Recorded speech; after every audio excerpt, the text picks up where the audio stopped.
السلام عليكم ورحمة الله تعالى وبركاته. مرحبا بكم في قناة عائشة سيف. اليوم ان شاء الله نقدم لكم واحد الوصفة فعالة ومعجزة للسعال والكحة للأطفال والكبار، مدة ديال 3 أيام. أقسم بالله العلي العظيم بأنها فعالة جدا. أتهنيكم بالكحبة، معجزة، ما قلت معجزة إلا وأنها فعلا معجزة.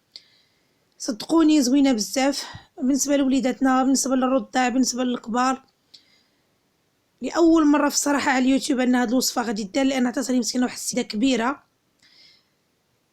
الله يرحم لنا الوالدين. فهاد الوصفة غنحتاج الحمص، تاخد تقريبا 2 دراهم ولا 3 ديال الدراهم من عند القلاي يكون مقلي، وكويس ديال الحليب يكون سخون.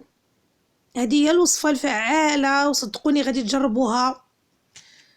غناخد الحمص غادي نطحنو، نديرو في كاس ديال الحليب،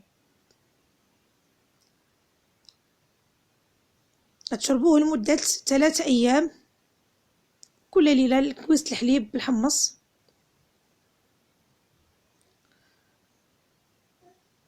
فعالة بزاف والله الا معجزة. نطحن الحمص ونرجع معكم. هانتوما انا طحنت الحمص، طحنت واخا ما يبقى غليظ ماشي مشكل. بالنسبه لغا تعطوه للوليدات حاولوا تغربلوه، تبطوا غير داك الحمص يكون مغربل بحال شكل الطحين باش الوليدات الصغيورين ما يوحلش ليهم. بالنسبه للكبار ياكلوه بحال هكا. تاخدي كاس ديال الحليب، ديري فيه هاد المعلقه كبيره ولا 2 معلقات ديال الحليب وتشربيه لمده 3 ايام. قسما بالله لا فعاله ومعجزه بالنسبه للوليدات، بالنسبه للسعال، الكحه، الناس اللي يحيدوا اللي تيديروا تدخين وبغاو يحيدوه، تيبقى الصدر ديالهم عامر يشربوه، تيخوي الصدر ديالو. من الليله الاولى اللي غادي تشربيه تتحسي بالصدر ديالك اللي كاين لداخل تيتخوى. بصراحه فعاله جدا وزوينه، وما كاينش اللي ما عطيتهاش ليه لا من جيراننا ولا من هذه، تتعجبهم بزاف.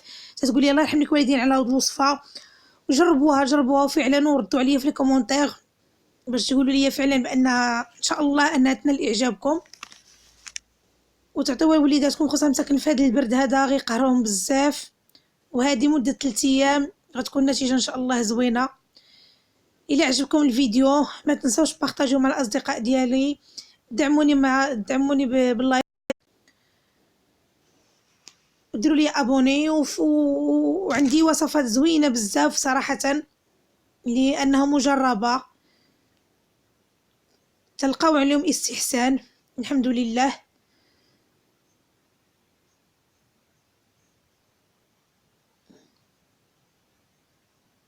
معلقه ولا معلقه ونص في الكاس ديال الحليب روعه، وفي المذاق في كل شيء وفي هذا الشيء كله بانها صحيه لوليداتنا بزاف والعيالات الكبار، صحيه بزاف.